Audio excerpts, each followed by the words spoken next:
Hello everybody, welcome back to Easy Weeknight Cooking with Heart's Desire Spice Blends. And because it's pumpkin spice season, yes, it is fall and gorgeous, we are going to be doing a recipe that can be used with either our chai spice or our pumpkin spice. Last time I checked, I think we have about 30 jars left. So if you need some, order some. What do we need for this? We are going to need 2 cups of flour, 1 cup of sugar, 1 teaspoon of baking powder, 1 teaspoon of baking soda, a tablespoon of either our chai spice or our pumpkin spice, 1 cup of buttermilk. If you don't have buttermilk and yet you want to make this just delectable spice cake, go ahead and use 1 cup of milk plus 1 tablespoon of lemon juice. This will do just perfect for the acidity needed in this recipe. You'll also need 1 teaspoon of vanilla, 3 eggs, and 1/2 cup of butter, very soft. And of course, 1/2 cup, 1 second. So, chai spice cake is fabulous. You can use it just as a cake all on its own, dusted with, say, a little bit of confectioner sugar. You can use a different kind of icing on it. I would highly recommend something like a cream cheese or whipped cream icing on this because it is so flavorful. You don't want to mask that wonderful flavor. Meanwhile, how do we go ahead and get started with this? First of all, of course, you're going to measure out your ingredients. You need 2 cups of flour. Put this in a medium to medium large size bowl. Add your chai spice and your baking powder and baking soda to this. I'm going to put these aside because we don't need those. But then you're going to get out a whisk. Why? Because you're going to want to make sure all of those leavening agents get distributed evenly throughout the flour with the chai spice before you put in any of your liquid ingredients. That way you don't get pockets of leavening or a pocket of spice or a lump of flour that just doesn't incorporate well. So you're going to stir this well with your whisk. This is a really great hack, especially if you're doing gluten-free cooking. You want to make sure all your ingredients are well incorporated and evenly incorporated. So your dry ingredients, your flour, your leavening agents, baking soda, baking powder, and your chai spice are all going into the bowl that you're going to mix everything in first, and then we put it off to the side. Then you can put your whisk off to the side as well. You're going to bring out a small bowl, break out your butter. Now this is very soft for a reason. You're going to cream it with your sugar like you do with cookies. And this just, oh my gosh, the flavor that you get from using butter as instead of oil in this is just phenomenal. So I highly recommend it, but it needs to be soft enough to incorporate well. So if it's been sitting on the counter all day, perfect. Pour in your sugar, put this aside, and you're going to break out your mixer because just doing this by hand takes forever. And you want to make sure that this is a little bit faster. So turn on your mixer on low and start incorporating all of that sugar and your butter. Now, once you get things kind of sort of mixed where you've just got a whole bunch of lumps around here, then you can turn up the speed on this and get it nicely well creamed. And that's what I'm going to do after I quit knocking things off of it. Okay, going to turn up the speed so we can cream these really nicely together. And yes, I should have gotten a bigger bowl for this. Yep, it's an Natalie.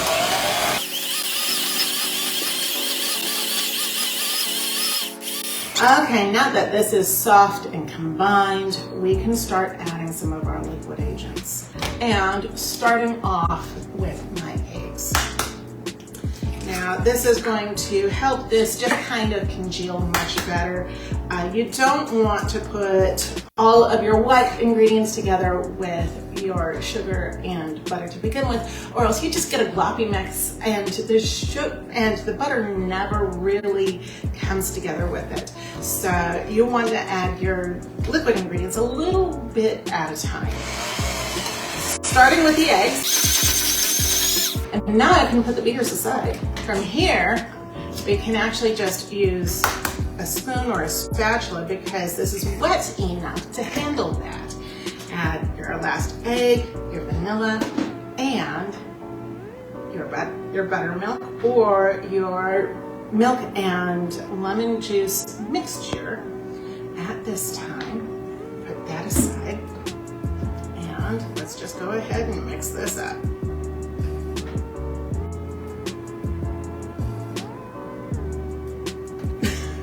I really should have gotten a bigger bowl. Just go ahead and start mixing this. That's what I get for doing this at 2 different locations. What I have back here, I did at home, and this here obviously is the new filming kitchen.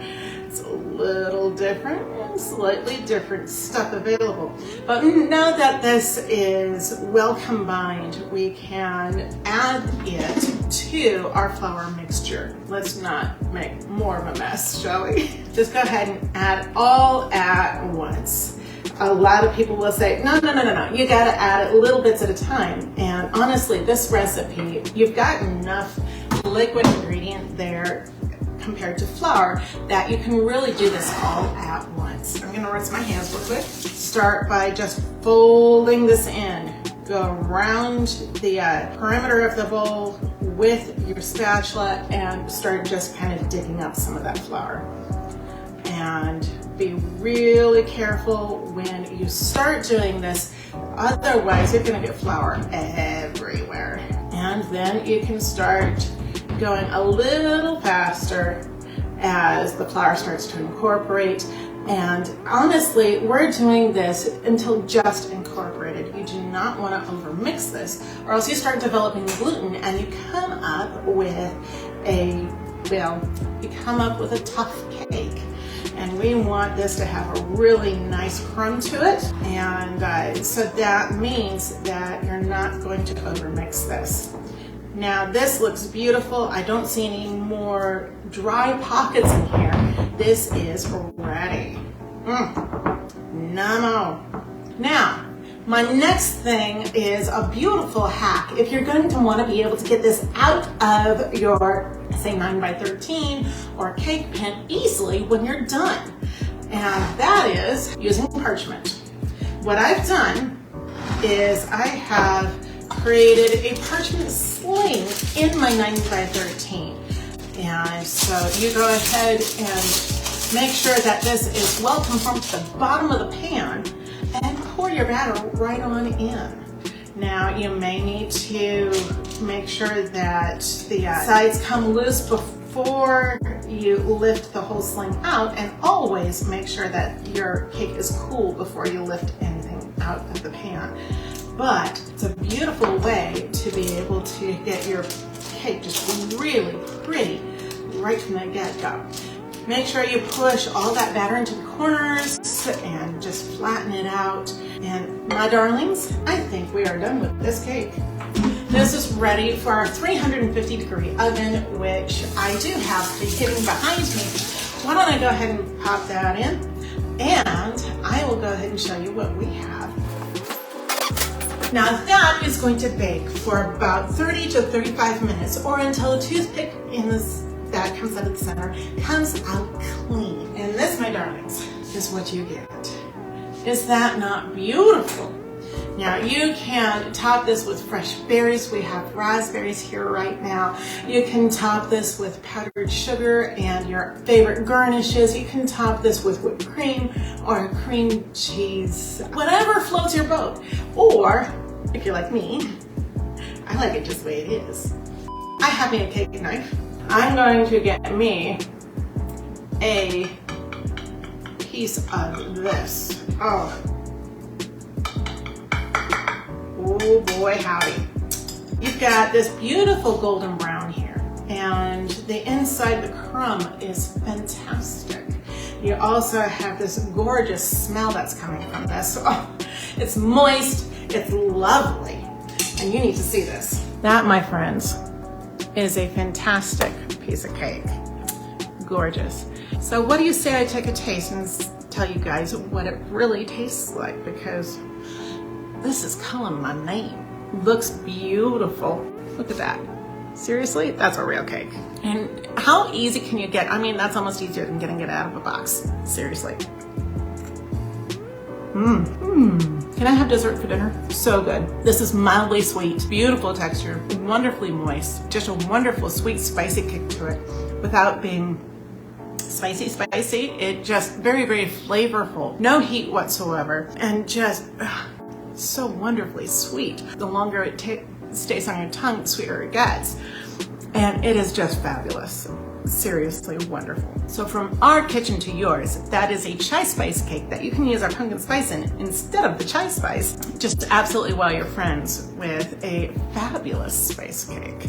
So you guys keep things tasty. Send me an email at info@hartspice.com. If you've got any questions, comments, want to see something else for Easy Weeknight Cooking, send me an email.